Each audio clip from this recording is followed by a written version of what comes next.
Well, hello everybody, this is part 4 of the Rotel RP 1000, not as I originally said, which was the serial number, so I do apologise for making that error. In fact, it was staring me right in the face, because there it is, that's the number. And it wasn't until I watched back the first video broadcast I made that I realised I'd made a big error. So I was looking for the answer, which is right in front of me. The other thing about the deck is that I emailed a chap called Tony Hughes on eBay, because he was selling starless for cartridges, and he's asked me to send a picture of the actual cartridge and the starless, which I will do. I've also invited him to have a look at the videos, because on the first broadcast I made on video, I actually talk about that, as you're probably aware.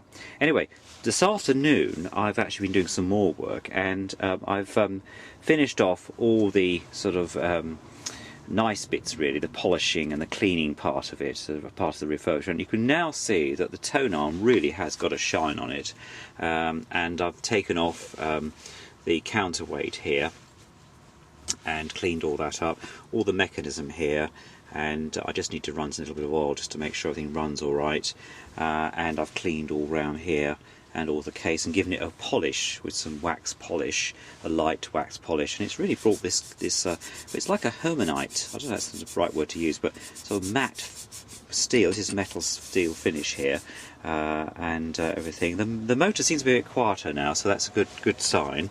The other thing I'd meant to mention is that I mentioned last time, I've actually fitted a earthing strap. Here we go, and I've used a connector there. I've just cut the top out so you can slide it into the back of the little twist screw that you get on the back of the hi-fi kits, the Technics. And also I've also put a new RCA end there to this to the white plug, and so there now. I'm going to keep these two because clearly they're fine, there's nothing wrong with them. They're working well, and it seems a pity just for the sake of just changing the cables for the sake of it. They're well screened. This is really thick cable here.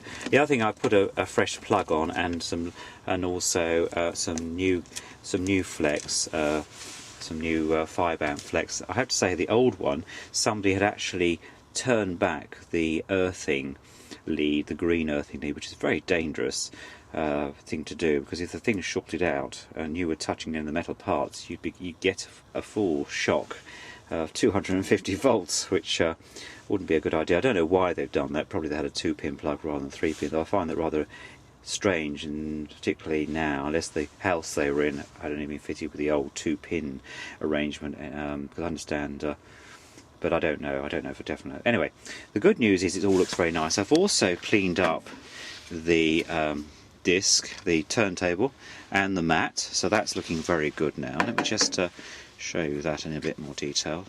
There we go, it's got a nice shine on the... They've actually still got the plastic cover on this, by the way, so and there we go. And also the aluminium disc there. There we go, looking very good. I'll clean that up a bit more. A bit of good old Brasso, which contains cleaner, and then I've washed it in the sink with some washing up liquid. I cleaned all the surface, this with some general cleaning stuff called Flash that we have in this, for those of you who aren't in the United Kingdom, and that seemed to clean it up pretty well.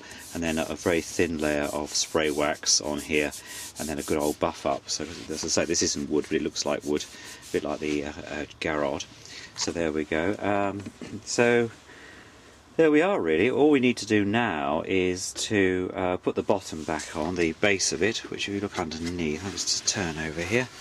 There we go. You can see there without it falling over. As you can see where I put the new earthing strap onto there, onto the secondary board of the...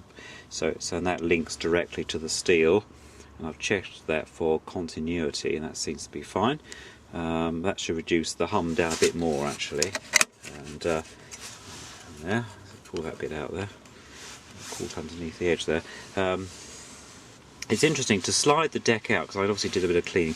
You release this screw here, which then you slide the whole deck out, and then it comes off the springs. I've still got the transit screws firmly screwed down there here, so that it's until I'm ready to go, as it were.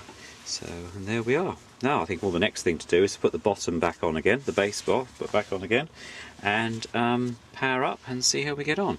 And so the next video, which will be number 5 I think, will be it actually playing. So there we go. So that's another update on the Rotel RP 1000. Speak to you all soon.